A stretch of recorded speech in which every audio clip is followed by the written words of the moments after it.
আসছে 2026 সালের অন্যতম প্রতীক্ষিত সাইফাই থ্রিলার মার্চি। ক্রিস প্যাট এবং রেবেকা ফার্গুসনকে নিয়ে তৈরি এই মুভির ট্রেলার সম্প্রতি রিলিজ হয়েছে। আজ আমরা সেটাই ইনডেপথ রিভিউ করব।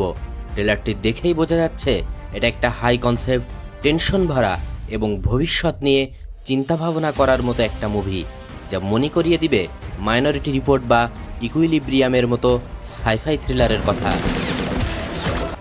সিনেমার প্লটটা খুবই ইউনিক। এটি নিয়ার ফিউচারে সেট করা হয়েছে, যেখানে অপরাধ বিচারের দায়িত্ব মানুষের হাত থেকে চলে গেছে আর্টিফিশিয়াল ইন্টেলিজেন্স বা এআই এর হাতে। এই বিশেষ এআই সিস্টেমটির নামই হলো মার্চি। ট্রেলারের শুরুতেই দেখা যায় ক্রিস প্যাটের চরিত্র ক্রিস রেভেন নিজেকে একটি বদ্ধ ঘরে আবিষ্কার করেন। তার সামনে ভেসে ওঠে রেবেকা ফার্গুসনের চরিত্র, অর্থাৎ এআই জাজ ম্যাডক্স। রেভেনকে জানানো হয় তার বিরুদ্ধে নিজের স্ত্রীকে খুন করার অভিযোগ রয়েছে। সবচাইতে মারাত্মক কথা হলো, তার নিজেকে নির্দোষ প্রমাণের জন্য সময় মাত্র 90 মিনিট।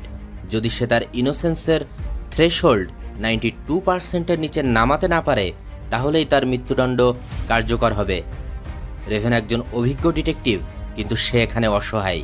সবচাইতে মজার ব্যাপার হলো, এই মার্চি প্রোগ্রামটি কিন্তু তার নিজেরই তৈরি। যে সিস্টেমকে সে একসময় সাপোর্ট করেছিল, আজ সেই সিস্টেমই তার বিচার করছে। এই টুইস্ট আর 90 মিনিটের এই ডেডলাইনের এই টাইম রেসিং এলিমেন্টটা গল্পে একটা উচ্চমাত্রার সাসপেন্স যোগ করবে। ট্রেলারে আমরা দেখতে পাই রেভেন নিজেকে নির্দোষ প্রমাণ করতে বিভিন্ন টেকনোলজি ব্যবহার করছে।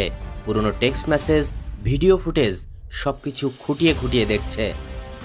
কিন্তু দুঃখজনকভাবে তার ইনোসেন্সের হার কমতে থাকে। এক পর্যায়ে তা 98%-এ পৌঁছে যায়, যা তার নির্দোষ হওয়ার সম্ভাবনাকে প্রায় শেষ করে দেয়। ডিরেক্টর তিমুর বেকমাম্বেতভ তার কাইনেটিক স্টোরি টেলিং এবং ইউনিক ভিজুয়ালের জন্য পরিচিত।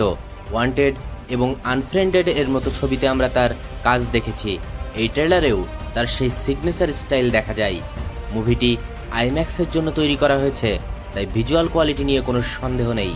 ফিউচারিস্টিক সেট ডিজাইন, বিশেষ করে সেই বদ্ধ বিচারকক্ষ আর এআই এর ইন্টারফেস খুবই স্মার্টলি ডিজাইন করা হয়েছে।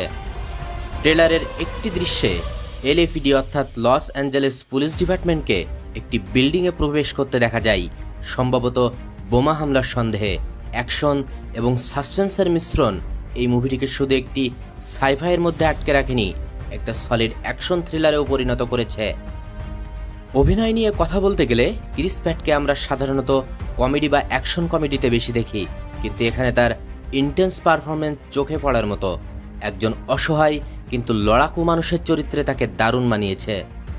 অন্যদিকে রেবেকা ফার্গুসন এআই জাজ ম্যাডক্সের চরিত্রে একদম ইমোশনলেস এবং শীতল।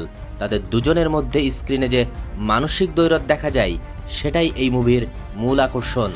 ট্রেলারের শেষ দিকে রেভেনের একটা প্রশ্ন এই মুভির আসল থিম তুলে ধরে। তুমি কি সত্যিই মনে করো আমি আমার স্ত্রীকে খুন করেছি, নাকি তোমার প্রোগ্রামিংয়ে কোনো ভুল আছে? আর তার ফাইনাল ডায়লগ, এটা আমার স্ত্রীকে নিয়ে কখনোই ছিল না, এটা ছিল আমার আর ম্যাডক্সের মধ্যে। পুরো ব্যাপারটাকে একটি ব্যক্তিগত যুদ্ধে পরিণত করে দেয়।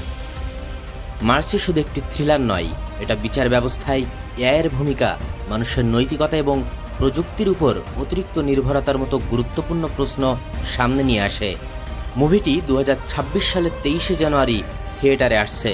আপনারা যদি টাইম রেসিং থ্রিলার সাথে সাইফাই এবং ইন্টেন্স ড্রামা পছন্দ করেন, তাহলে মার্চি আপনার জন্য মাস্ট ওয়াচ হতে চলেছে। ট্রেলারটা আপনাদের কেমন লেগেছে কমেন্টে জানাতে ভুলবেন না। চ্যানেলে নতুন হলে লাইক, শেয়ার আর সাবস্ক্রাইব করতে ভুলবেন না। This is the critics Bangla. See you in the next video.